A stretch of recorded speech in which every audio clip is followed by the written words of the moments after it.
Hello, welcome to Your Big Creative Life podcast. I'm recording this in April, which means my baby has started daycare. Audrey started daycare, and it was very emotional. It was very challenging and difficult, and just the idea of leaving your baby somewhere is so strange. She's almost 6 months old. She'll be 6 months old in a couple days.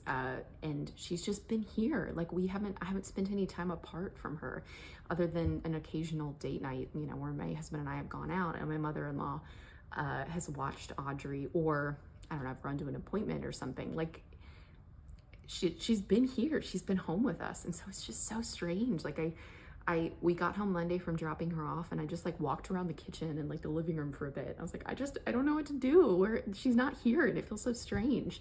But it's the end of the first week. I'm gonna go pick her up in half hour or so.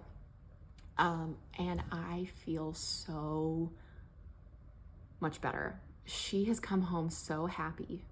Like when I pick her up, she's happy, she's content. She's eating, I send bottles of pumped breast milk and formula, both for her to daycare. She's drinking her bottle, she's taking naps. The first 2 days weren't great, but Wednesday and Thursday were better. Anyways, I'm just relieved. I'm relieved that she's happy and seems content, and I just have so much more brain space, so much more time in my schedule to get things done, which is awesome. I think I didn't realize how draining it was. I mean, I knew it was draining to have her home and to try to work and take care of her, but it's such a godsend that we got this spot. It's insane, y'all. Daycare, everyone talks about the price of daycare, which is astronomical and insane, but also the availability. All of the daycares around us they have a 2-year wait list. The place that we got into is not exactly close to us, and we only had to wait a year for it. So it's crazy. But anyways, all that to say, I'm doing well. I'm happy. I'm in a good place, and so is Audrey. So I want to talk about some lessons and some things that I've learned since I started editing. I got a really interesting question from someone on social media that prompted me to really reflect on this. I don't remember exactly what the comment was, but it was something like, do you find that as an editor, it's affected your own love of writing or how you view writing? Which I thought was such an interesting question, and no one has really asked me that before. I think people have asked about reading, and being an editor, it's definitely affected my reading. I don't read as often as I used to, just because I read when I'm editing client manuscripts. It's different, of course. When I'm editing, I'm editing. I'm not just reading. And then when I'm reading, it's not like I'm editing, but still, it's just something about it. When I've been editing all day, sometimes it's hard to pick up a book. So I don't read as often as I used to, which is a big bummer, but it's just part of the deal. I do still read a little bit.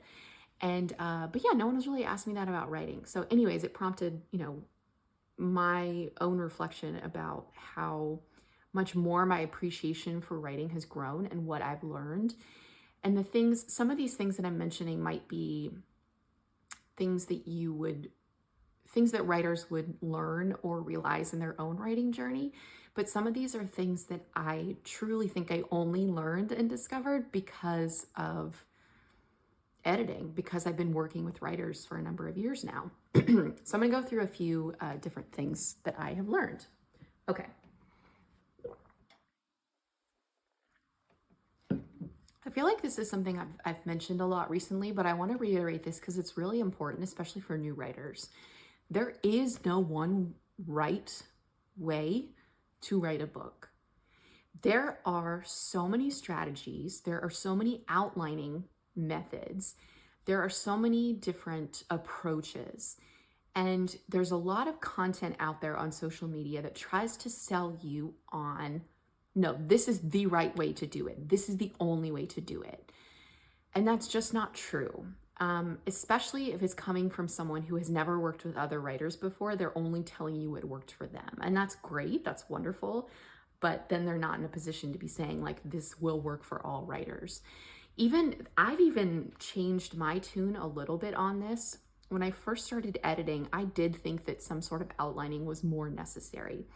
I'm not a huge outliner, so I was never like, you have to do this outline this way. But I was like, yeah, it's best if you do an outline. Now I've relaxed on that a bit. And I think for a lot of writers, an outline can be very helpful, but there are some writers who just feel restricted with an outline. And those writers just want to start writing and see where the story goes. And they're okay with maybe having to do a little bit more legwork at the end to edit their book and make things fit together. They know that that's part of the process. So it's not a matter of it being wrong. It's just different. So, yeah, this is why I don't preach dogma about story structure or writing. I do think it's helpful to have several points identified. I talk a lot about developing characters, and I do have a preferred outlining method that I offer to my coaching clients, that I offer people if they're interested, that I think there's some flexibility built into it.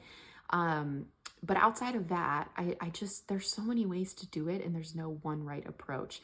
And part of the fun for me working with coaching clients specifically is getting to see how they approach this, how they approach the writing process. Because when I'm working with editing clients, they've already completed the book. They're not updating me on their progress. They're not drafting it as we're working together. It's already done. So they might share a little bit about their writing process, but I really don't have a sense of what their drafting process is like. So for coaching clients, it's really cool to get a real-time look at how different people do this differently.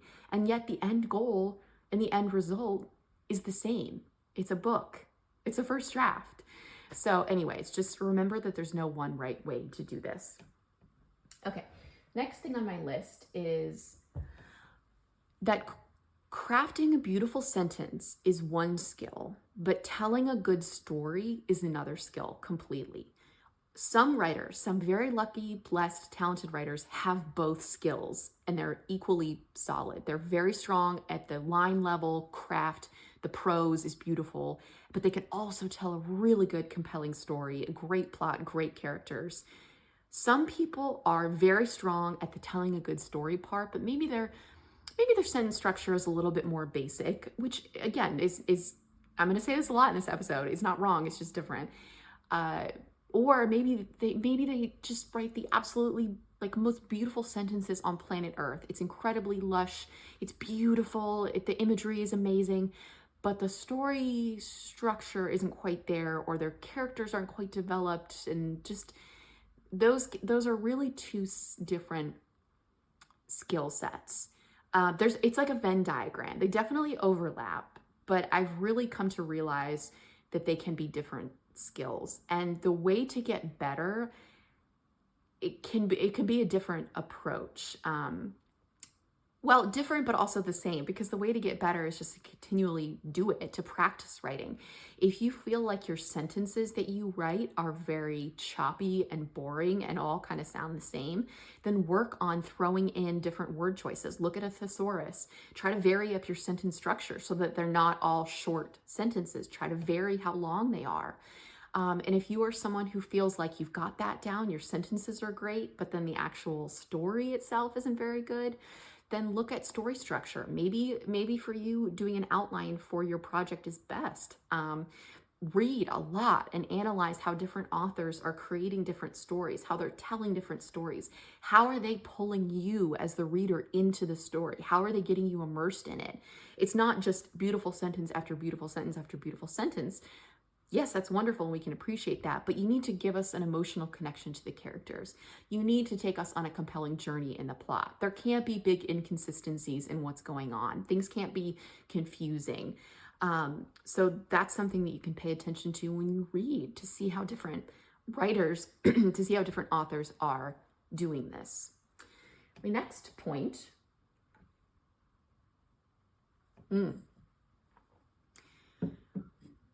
Something I've learned from my own experience, but also from working with writers and a lot of new writers. I have some writers who have written dozens, well, not dozens, a dozen books that I edit their manuscripts for them. But a lot of my clients are first-time writers, like the first book, second book, stuff like that. Beginning writers, new writers, often have blind spots about their writing, and that's okay. That's to be expected because they're new writers. That was the case with me. I've talked about on the podcast before about when I was first starting to write, before I even started writing a book, I wrote a number of short stories. And I remember the sense of frustration that what was on the page like didn't quite match what I had in my head, but I didn't know why. It's like I couldn't pinpoint or articulate what wasn't working in the story to have what was on the page not be that good and not match up what I wanted it to be in my head. And before I got to that point though, like the very first short story that I started writing, I thought it was great. Like I have talked about this also on the podcast, how I sent one of my very first short stories to the Paris Review and like other really, really, really prestigious publications. And because I just thought it was great, like I thought it was really solid. And then months later or a year later or something, I looked back at that story and I was like, oh, this is not very good. But it's okay. The point is, it's okay. You cannot expect to be a brilliant, award-winning, great American novelist the very first time that you sit down to write. You have to learn as you go and get better. And it sometimes doesn't take very long for you to see a lot of improvement in your writing and to be able to spot those blind spots. But new writers are going to have them, and that's just part of it.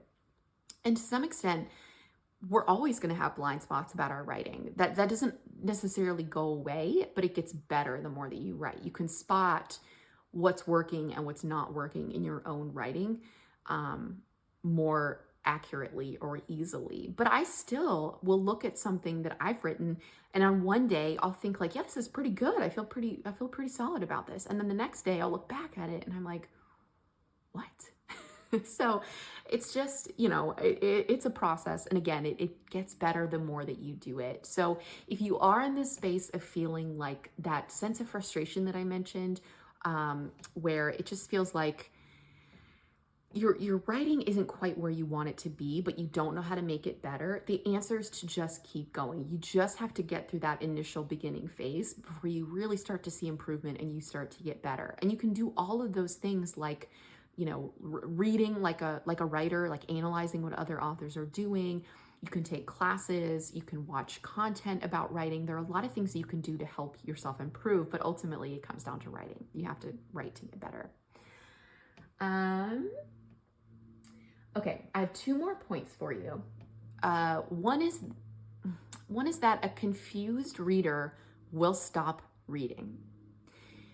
If things are confusing in the beginning of your novel and the reader can't quite make sense of what's going on, they will only follow you to a certain extent.